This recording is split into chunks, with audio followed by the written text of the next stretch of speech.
Hello friends, welcome to this video on Python programming. So in this video, we will be taking a look at variable length arguments in a function.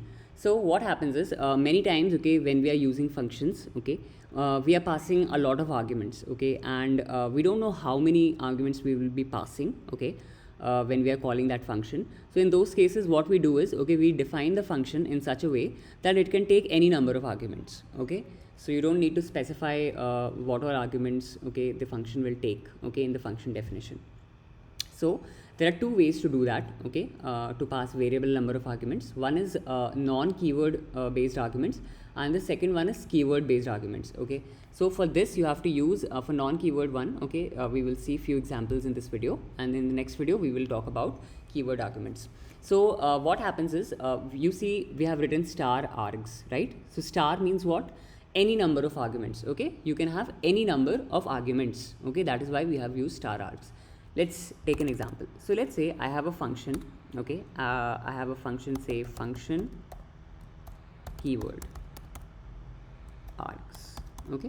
So this is my function, okay, and I want that it should be able to take any number of arguments. So I will say star args, okay. So this is the parameter that I am taking here.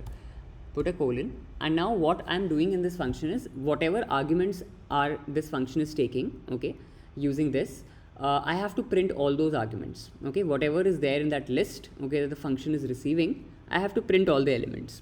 So what I will do is, I don't know how many are there, right? So I will say for I, okay, or you can say for arg in args, okay, this one, okay, colon, and now just print whatever is there in this arg, okay, print arg. And now let's call this function keyword arguments. Let's copy it here, and let's pass 3-4 strings to it, okay. So learn new things, okay. So let's pass these 3 strings, and let's see what happens, okay. So let's save our program and let's run it. So it's printing learn new things, okay. So it took all the strings, okay. So everything, okay, was passed as an argument here, and then for each element, okay, that was there in args, okay, we are printing that element, okay. So every element in the list, okay, that we have, we are printing that element. So that's what we are doing in this function. Now let's suppose, okay, that I have the function in such a way that I know there are 2 parameters which I am always going to pass, okay. There are, say there is name and last name, okay. So these are 2 variables, okay, that this function will always take, and after that it can take any number of arguments, okay, doesn't matter.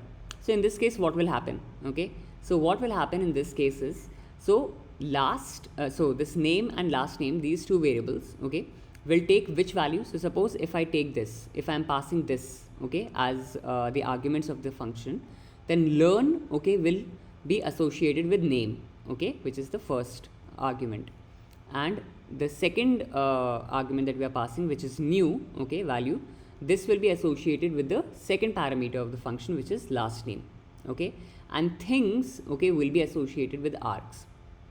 Now let me just save this and let me execute it. So you see now what is getting printed? Only things is getting printed. Why? Because learn was associated with name, new was associated with last name, and things was associated with args. So there was only one element, okay, that was present in args, that was things.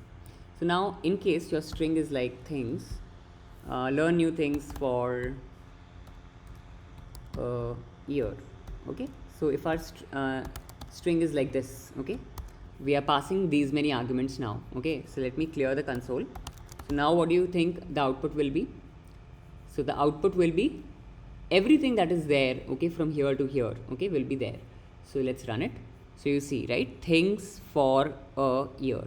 So everything, okay, from here to here, okay, was inside args. That is why when we are running the loop on args, it is printing all these elements, okay, and learn and new, okay, are associated with name and last name, okay, which also you can find out, okay, if you print here, right, what is the value of name and last name.